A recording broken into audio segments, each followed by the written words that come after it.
मैं आप लोगों की दृष्टि में लाना चाहूंगा कि जब हम एसिम्टोमेटिक केस कहते हैं तब इसका अर्थ क्या है। एसिम्टोमेटिक केसेस वो केसेस हुए जो कंफर्म तो पाए गए लैब में, लेकिन उनमें कोई ऐसे मेजर सिम्टम नहीं है जिसको कि जैसे हम फीवर, कफ या ब्रेथलेसनेस बोलते हैं, और उनका ऑक्सीजन सैचुरेशन 94 से ज्यादा है। तो ऐसे केसेस को जब हम एसिम्टोमेटिक केसेस मानते हैं, इनको हम अपने घर पर ही मैनेज कर सकते हैं। इसी तरह माइल्ड केसेस वह केसेस हुए जहां पर कि हो सकता है कुछ खांसी या ऐसा कोई सिम्टम जरूर हो, फीवर हो, लेकिन ब्रेथलेसनेस ना हो, और हमारा ऑक्सीजन सैचुरेशन रूम एयर पर बिना किसी सपोर्ट के हम देखें तो वह 94 से ज्यादा हो।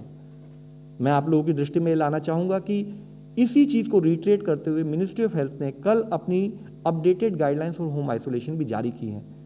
आप सबके द्वारा मेरी रिक्वेस्ट यही है कि काइंडली जो मिनिस्ट्री की वेबसाइट विच इज mohfw.gov.in, उस पर इन गाइडलाइंस को, जो अवेलेबल गाइडलाइंस हैं, खासकर हमारे वह लोग जो कि पॉजिटिव पाए गए हैं और वह फैमिली मेंबर जिनके घरों में पॉजिटिव लोग हैं, वह इन गाइडलाइंस को समझें और इन गाइडलाइंस के हिसाब से कार्य करें।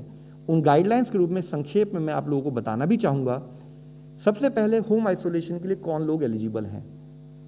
तो जैसे मैंने इससे पहले आपसे रिक्वेस्ट की है कि माइल्ड या एसिम्टोमेटिक केसेस जो कि ट्रीटिंग मेडिकल ऑफिसर का है कि उस कैटेगरी में फॉल करते हैं, वही लोग होम आइसोलेशन के लिए जाएं।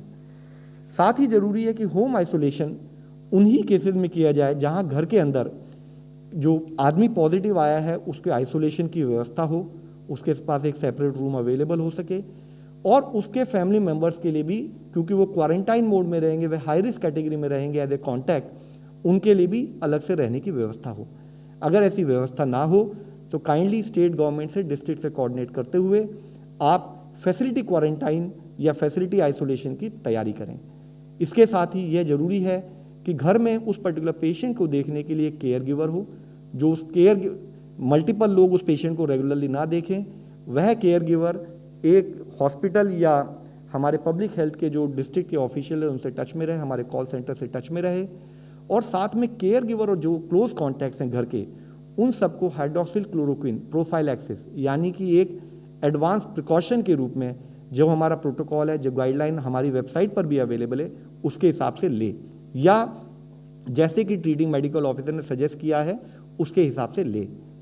यह मैं आप लोगों की दृष्टि में फिर से लाना चाहूंगा कि एल्डरली पेशेंट्स या पेशेंट जिनको कि और कुछ और बीमारियां हैं जैसे hypertension, diabetes, heart disease, chronic lung liver या किडनी डिजीजेज या कार्डियोवास्कुलर डिजीजेज कोई भी हों, या जो इम्यूनो कॉम्प्रोमाइज हैं जैसे कि HIV या ट्रांसप्लांट रेसिपिएंट या कैंसर पर थेरेपी एटसेट्रा, इस टाइप के केसेस में होम आइसोलेशन अपने ट्रीटिंग मेडिकल ऑफिसर की एडवाइस पर ही लें, नहीं तो फैसिलिटी में एडमिशन का, जहां पर कि हमें नॉन ऑक्सीजन बेड से भी मैनेज हो सकता है, वहां की प्लानिंग करें।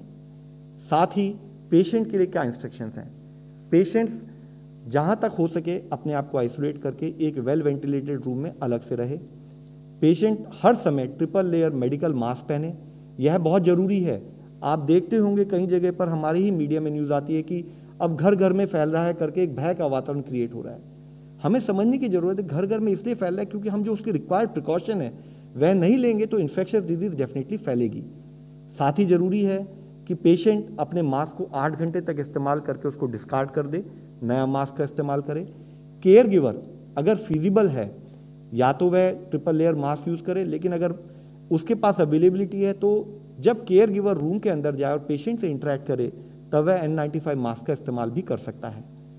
पेशेंट के लिए जरूरी है कि वो बहुत रेस्ट ले, प्रॉपर उसका हाइड्रेशन बना रहे, रेस्पिरेटरी एट्रिकेट्स पे काम करे, हैंड हाइजीन पर ध्यान रखे, अपने हाथ को समय समय पर धोते रहें। साथ ही जरूरी है कि वह अपने कोई भी पर्सनल आइटम घर के किसी भी मेंबर से शेयर ना करें, नहीं तो इन्फेक्शन फैलने का खतरा है। जरूरी है कि जो उस कमरे की या घर की जो रेगुलरली टच सर्फेसेस जैसे डोर नॉब हो गया, जैसे टेबल हो गई, चेयर्स हो गई, उनको प्रॉपरली क्लीन करते रहें, उनको सैनिटाइज करते रहें। साथ में जरूरी है कि पेशेंट अपने टेम्परेचर को मॉनिटर करें, कहीं पर पल्स ऑक्सीमीटर अवेलेबल हो तो अपने ऑक्सीजन सैचुरेशन को भी मॉनिटर करें, और जब भी उन्हें लगे कि उनका ऑक्सीजन सैचुरेशन कम हो रहा है, जिसमें कि मेरे कुलीग डॉक्टर साहब और डिटेल में हमें गाइड करेंगे, तब वह उस केस में मेडिकल जो हेल्प है उसके लिए प्लान करें। इसीलिए जरूरी है कि एक स्थाई पर जब पेशेंट के बारे में हम बात कर रहे हैं उतना ही जरूरी है कि केयर गिवर भी अपना ध्यान रखे। केयर गिवर को हर समय ट्रिपल लेयर मास्क या N95 मास्क यूज करना चाहिए। डिस्पोजेबल ग्लव्स जब भी वह पेशेंट से संबंधित किसी चीज को हैंडल करता है, अपने मास्क को प्रॉपरली उसको डिस्पोज ऑफ करना चाहिए। अपने हाथ को रेगुलर बेसिस पर सैनिटाइज करना चाहिए।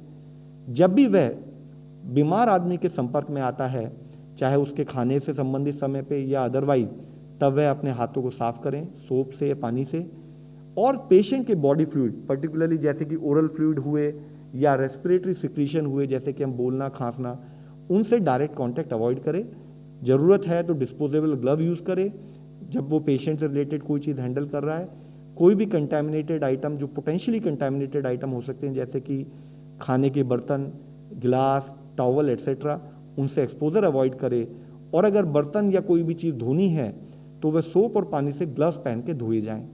साथ ही जितना भी हमारे ग्लव्स हैं या और भी जो संबंधित आइटम्स हैं, उनका प्रॉपर डिस्पोजल किया जाए। वह स्वयं एक कारण न बने इन्फेक्शन के फैलने का। इससे संबंधित अब जो जरूरी है वह जरूरी है कि जब वह घर पर रहे तो किस टाइप से क्या ट्रीटमेंट प्रोटोकॉल फॉलो होना चाहिए। मैं अपने senior colleague director AIIMS sir से रिक्वेस्ट करूंगा कि वह गाइड करें। थैंक यू, नमस्कार।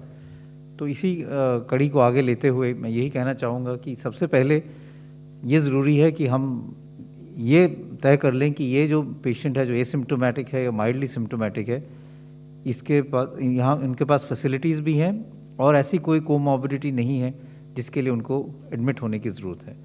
अगर ऐसा नहीं है तो जो वो दवाई अपनी कोमॉर्बिडिटी के लिए ले रहे हैं वो उनको रेगुलरली लेनी चाहिए, चाहे वो डायबिटीज़ की दवाई हो, चाहे हाइपरटेंशन की दवाई हो या और कोई दवाई जैसे कोलेस्ट्रॉल या और किसी की दवाई ले रहे हों। जो हम आम सिम्टम देखते हैं कोविड में, वो बुखार है, जुकाम, नज़ला, गले में खराश, खांसी, उसकी जो हम सिम्टोमेटिक ट्रीटमेंट है वो करना ज़रूरी है। चाहे बुखार के लिए आप पैरासीटामोल ले लो,